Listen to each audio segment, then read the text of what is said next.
छी, मुझे ना रिक्शा वाले का चेहरा ऐसे लग रहा था कि जैसे मैंने उसको कहीं देखा है।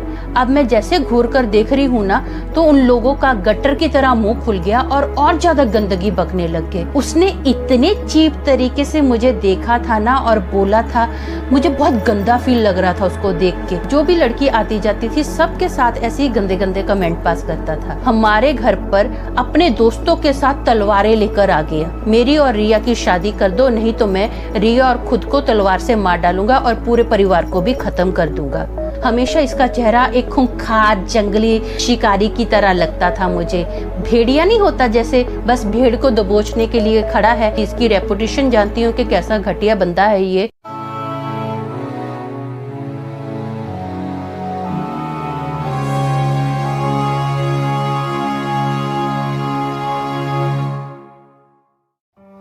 अगर सभी एक दूसरे की इज्जत करना शुरू कर दे तो इसे कमाने की जरूरत ही नहीं पड़ेगी। जिस चीज को फ्री में बांटना चाहिए, इसे महंगा तो केवल खुद को ऊंचा समझकर दूसरों को नीचा करने वाले करते हैं। हेलो दोस्तों, मेरा नाम अमन है। मैं आप सभी का मेरे YouTube चैनल 50-50 ब्लॉग में स्वागत करती हूँ। उम्मीद करती हूँ कि आप सभी अच्छे और स्वस्थ होंगे। आप मेरे YouTube चैनल को सब्सक्राइब कीजिए, लाइक कीजिए, शेयर कीजिए, कमेंट कीजिए और हाँ, बेल आइकन को दबाना मत भूलना ताकि आपको मेरे आने वाले वीडियो के नोटिफिकेशंस मिलते रहें। दोस्तों, मैंने आपको एक वीडियो में बताया था कि मैं एक स्कूल में पढ़ाती थी।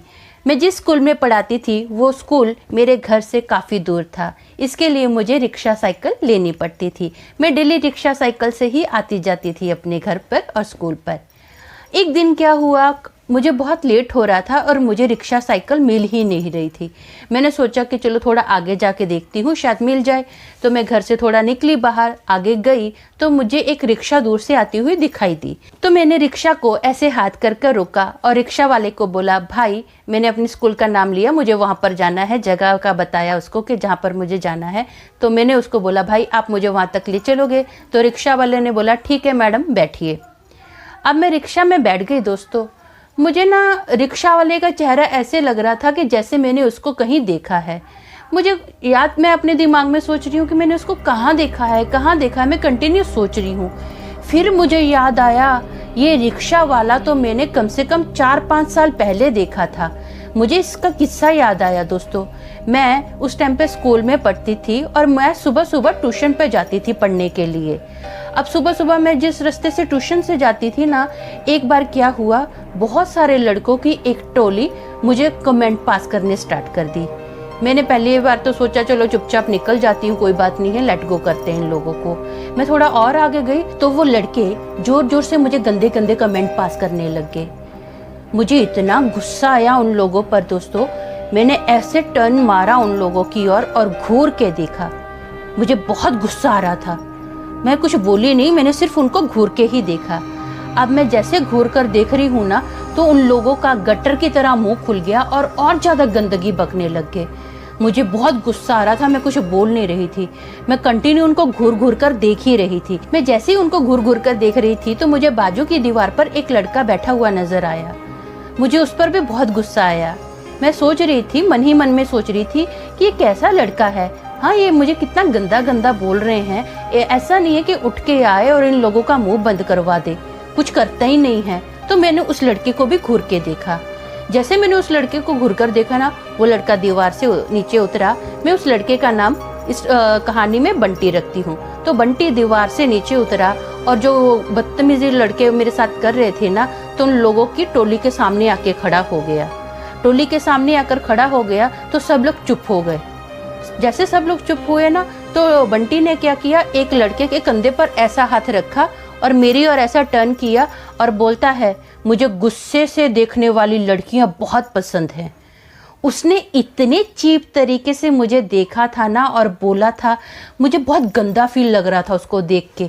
मुझे बहुत अनईजी फील हो रहा था कि मैं वहाँ पर खड़ी रहूँ। तो मैंने अपने इंस्टेंट डिसीजन ले किया कि मैं यहाँ से फट से भाग जाती हूँ। मैं फट से वहाँ से भाग गई और नेक्स्ट टाइम उस रास्ते से कभी नहीं गई। मुझे पता था कि यहाँ पर बदतमीज़ लोग रहते हैं, बदतमीज़ लोगों की टोली खड़ी रहती है जो लड़कियों को आते जाते कमेंट पास करते हैं। तो मैंने वो रास्ता ही छोड़ दिया ट्यूशन के लिए, मैं दूसरे रास्ते से आती जाती थी। तो मुझे याद आया, अच्छा ये वही लड़का है जिसने मेरे साथ ऐसे बदतमीजी की थी। तो मुझे रिक्शा में बैठे बैठे इस लड़के का और एक किस्सा याद आया। ये जो लड़का था ना, ये बहुत बदतमीजी करता था सबके साथ, हर एक लड़की के साथ बदतमीजी करता था। 24 घंटे एक तो ये नशे में रहता था। ये जो भी लड़की आती जाती थी सबके साथ ऐसे ही गंदे गंदे कमेंट पास करता था। तो मेरे दादा के एक दोस्त थे, वो दोस्त हमारे घर पर आए। वो दोस्त बहुत घबराए हुए थे, बहुत टेंशन में थे। तो जब वो अंकल हमारे घर पर आए तो मेरे दादा ने उनको पूछा क्या हुआ, तो वो बोले कि मुझे आपसे कुछ बात करनी है। तो मेरे दादा ने बोला ठीक है, थोड़ा रिलैक्स कर। मुझे बोला कि थोड़ा आप ठंडा पानी लेके आ। मैंने अंकल को ठंडा पानी दिया, तो अंकल ने ठंडा पानी पिया। तो अंकल बोले मेरे दादा को कि मुझे आपसे अकेले में कुछ बात करनी है। तो मेरे दादा ने बोला ठीक है, हम लोग टेरेस पर चलते हैं। तो मेरे दादा वो अंकल टेरेस पर चले गए और मेरे दादा ने हम सबको बोला कि आप लोग कोई टेरेस पर मत आना। तो हमने बोला ठीक है, हम लोग नहीं आएंगे। तो वो अंकल ने मेरे दादा को बताया कि अंकल की जो पोती थी उसका नाम मैं इस किस्से में रिया रखती हूँ। अंकल की पोती का नाम मैंने रिया रखा है। तो अंकल ने बताया कि जो मेरी पोती रिया है उसके एग्ज़ाम चल रहे थे, तो हम लोग क्या थे, एग्ज़ाम की वजह से मैं और उसकी दादी घर पर ही रुके, बाकी पूरा परिवार क्या था शादी पर गए हुए थे। तो एक दिन एक लड़का हमारे घर पर अपने दोस्तों के साथ तलवारें लेकर आ गया। तलवारें लेकर आया, अंदर घुस गया और हमको बोलता है मेरी और रिया की शादी कर दो, नहीं तो मैं रिया और खुद को तलवार से मार डालूंगा और पूरे परिवार को भी ख़त्म कर दूंगा। तो दादा दादी एकदम शॉक, उनको समझ में नहीं आ रहा था कि हम लोग क्या करें। तो बोले कि रिया प्रेग्नेंट है और मेरे बच्चे की माँ बनने वाली है। मैं रिया से बहुत प्यार करता हूँ, मैं प्रॉमिस करता हूँ कि आपकी बेटी को खुश रखूँगा, प्लीज़ आप मेरी और रिया की शादी कर दो। तो अंकल ने रिया से पूछा, मतलब दादा ने अपनी पोती से पूछा कि रिया ये जो बोल रहा है क्या सच बोल रहा है? रिया ने बोला हाँ ये सच बोल रहा है। तो उनको सरप्राइज हुआ कि ऐसे कैसे। उन्होंने रिया को पूछा क्या इसने तेरे साथ कोई जोर ज़बरदस्ती की? तो रिया ने बोला नहीं, इसने मेरे साथ कोई जोर ज़बरदस्ती नहीं की है, हम दोनों एक दूसरे से बहुत प्यार करते हैं। तो दादा अभी समझ में नहीं आ रहा था कि क्या करे। तो दादा ने बोला कि मैं ऐसे कैसे इसकी शादी कर सकता हूँ, परिवार वालों को तो आने दो। तो उस लड़के ने बोला कि नहीं, अगर शादी करनी है तो अभी होगी, नहीं तो ये शादी कभी नहीं होगी और हम दोनों तो ख़त्म होंगे ही होंगे, पूरा परिवार भी हम लोग ख़त्म कर देंगे। मेरी सेटिंग यहाँ पर आपके बच्चे शादी पे गए हुए हैं वहाँ पर भी है, आप देख लीजिए, आप फैसला कर लीजिए आपको क्या करना है। तो अंकल ने डिसाइड किया रिया अपनी खुशी से इस लड़के के साथ जाना चाहती है क्योंकि इस बच्चे की माँ बनने वाली है।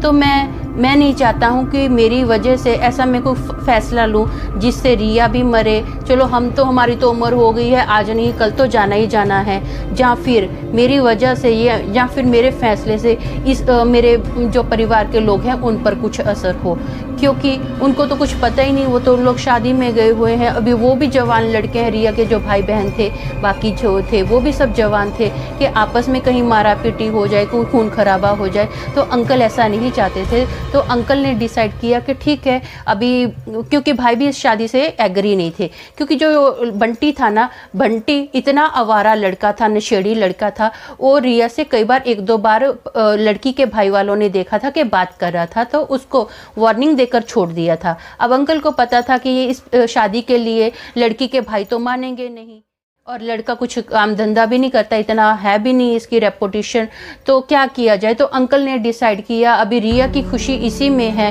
प्रेग्नेंट लड़की है, क्या कर सकते हैं इसका। अभी ऐसा भी नहीं है कि काफ़ी टाइम हो चुका था कि लड़की का अबॉर्शन भी हो जाए, ऐसा भी कुछ नहीं हो सकता था, काफ़ी लंबा टाइम चला गया था। तो अंकल ने सोचा ठीक है, मैं मेरी पोती की शादी इस लड़के से करवा देता हूँ। तो अंकल ने उस लड़के से रिया की शादी करवा दी, मतलब बंटी और रिया की शादी हो गई। अब शादी तो हो गई थी, परिवार वालों को अंकल ने काफ़ी समझाया, तो कहीं जाकर परिवार वाले थोड़े शांत हुए। तो अंकल ये पूरी बात मेरे दादा को सुनाई। तो दादा ने अंकल को बोला कि आपने जो किया है वो बहुत सही किया है, आपने एक नहीं बहुत सारी जानों को बचा लिया है, आपने बहुत सही डिसीजन लिया है। अब आप ऐसा कीजिए, इस लड़के को एक मौका दीजिए अपना जीवन चेंज करने का। तो वो बोले देखते हैं अभी क्या होता है क्या नहीं होता है। बोले लेकिन मैं मेरी पोती के फ्यूचर को लेकर बहुत टेंशन में हूँ। तो दादा ने बोला आप परमेश्वर पर भरोसा रखो, सब अच्छा होगा, उसके साथ कुछ बुरा नहीं होगा।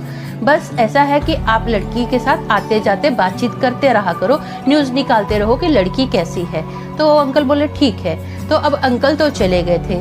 अब वो किस्सा काफ़ी टाइम हो चुका था। इस किस्से को मैंने जब सुना था तो काफ़ी लंबा टाइम बीत गया था इस किस्से को।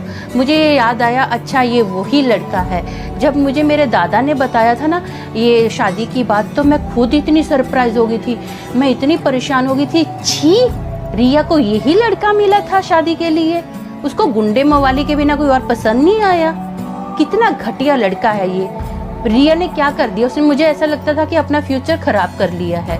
और जहाँ तक मुझे लगता था, वैसे तो बोलते कि कभी किसी को जज नहीं करना चाहिए, लेकिन मैंने क्या सोचा था कि मेरा जो डिसीजन था कि मुझे लगता था रिया का पक्का इसके साथ डिवोर्स होगा, ये मेरी सोच थी।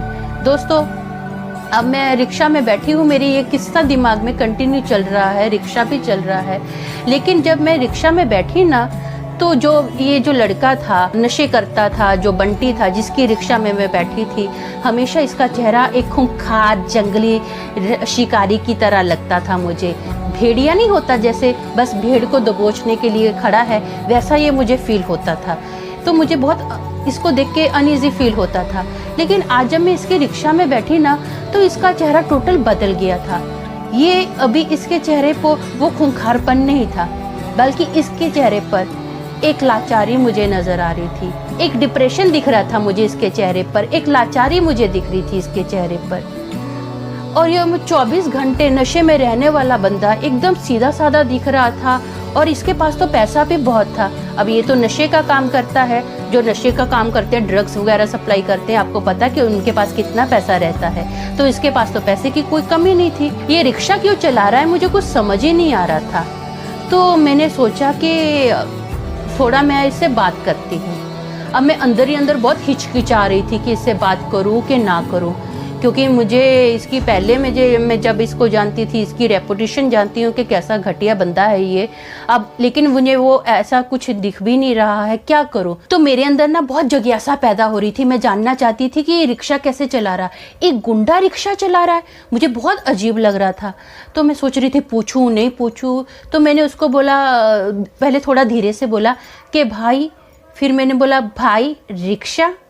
तो उसने हल्का सा रिक्शा रोका और मेरी ओर टर्न किया और फिर से रिक्शा चलाना स्टार्ट कर दिया और मुझे बोला थैंक यू मैडम, आपने मुझे पूछा, नहीं तो मुझे पूछता ही कौन है।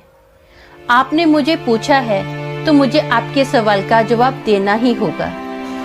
आप तो जानते ही हो जी, पहले मैं लोगों की इज्जत नहीं करता था, अब लोग मेरी इज्जत नहीं करते हैं। सीधे रास्ते पर चलने वालों को मुझ जैसे राक्षस जीने ही कहाँ देते हैं। जिंदगी के इस मोड़ पर मुझे उस दिन आपकी आंखों में आया हुआ दर्द बहुत अच्छे से महसूस होता है। सॉरी मैडम, मुझसे बहुत बड़ी गलती हो गई थी। अब मुझे समझ में नहीं आ रहा था कि मैं इसके सवाल का क्या जवाब दूं। मैंने फिर भी उसको बोला ठीक है भाई, कोई बात नहीं है, जो हुआ जाने दीजिए। ये बोलकर दोस्तों मेरा स्कूल भी आ गया और मैं उतर भी गई। मैं उतर तो गई, लेकिन कंटिन्यू पूरे दिन बंटी का किस्सा मेरे दिमाग में चल रहा था। मुझे यकीन ही नहीं हो रहा था कि मैंने जिस बंदे को मैंने अपनी आंखों से देखा है, वो बंदा इतना बदल सकता है। वो ऐसे कैसे बदल गया। तो मैं लड़की के परिवार वालों को तो आपको पता है कि मैं जानती ही थी, तो मैंने सोचा कि मैं क्यों ना बंटी की थोड़ी और डिटेल निकालूं। मेरे अंदर ही अंदर ये जिज्ञासा पैदा हुई थी कि बंटी जैसा गुंडा शरीफ कैसे बन गया है। तो मैंने लड़की के परिवार वालों से बात की, मतलब मेरे अंकल आंटी से बात की। तो अंकल आंटी ने बताया कि इसने लड़की से प्रॉमिस किया था कि मुझे सिर्फ एक ही दिन गुंडागर्दी करने दे, वो भी मुझे तेरे परिवार वालों को गुंडागर्दी करके मनाना है। उसके बाद मैं प्रॉमिस करता हूँ कि मैं कभी गुंडागर्दी नहीं करूँगा, बस तू मेरा साथ दे। तो लड़की ने भी बोला ठीक है, मैं हर जगह तुम्हारे साथ खड़ी हूँ, लेकिन तुम प्रॉमिस करो कभी नशा नहीं करोगे और कभी किसी के साथ गुंडागर्दी नहीं करोगे। तो दोस्तों इसने अपना प्रॉमिस पूरा किया उस दिन के बाद परिवार वालों ने मुझे बताया कि इसने कभी किसी के साथ गुंडागर्दी नहीं की, बल्कि हम लोग तो इसको पैसा भी दे रहे थे कि ऐसा कर, तू अपना कोई बिजनेस कर ले। तो लड़के ने क्या किया, अब उसने नशे का काम तो छोड़ दिया था, नशा बेचना छोड़ दिया था। उसके पास जो पैसा था, बचा खुचा जो भी उसके पास पैसा था, उसने साइकिल रिक्शा ली और अपना मजदूरी कर कर अपना और अपने बच्चे का और अपनी बीवी का पेट पालता है। इसने हमसे भी कोई मदद नहीं ली। इसको जॉब इसलिए नहीं मिली क्योंकि आप लोगों को तो पता है कि इसकी रेपुटेशन कितनी खराब थी, इसको कोई जॉब पर रख ही नहीं रहा था। तो इसने फाइनली रिक्शा चलाने का डिसीजन लिया। अब ये अच्छे से अपने परिवार को संभाल रहा है, कोई नशा नहीं करता है, इज्जत की जिंदगी जी रहा है। तो आपने मेरी जिंदगी के बारे में तो थोड़ा सुन ही लिया है, अब उसी टॉपिक पर थोड़ी कविता भी सुनिए। ये 50-50 ब्लॉग का स्टाइल है, थोड़ी जिंदगी थोड़ी कविता। गली के कुत्ते के जैसी जिंदगी सैकड़ों मजबूर होकर जी रहे हैं, बचे हुए मजे से रहें, इसमें कुछ गलत तो नहीं। और कहिए आपका क्या हाल है।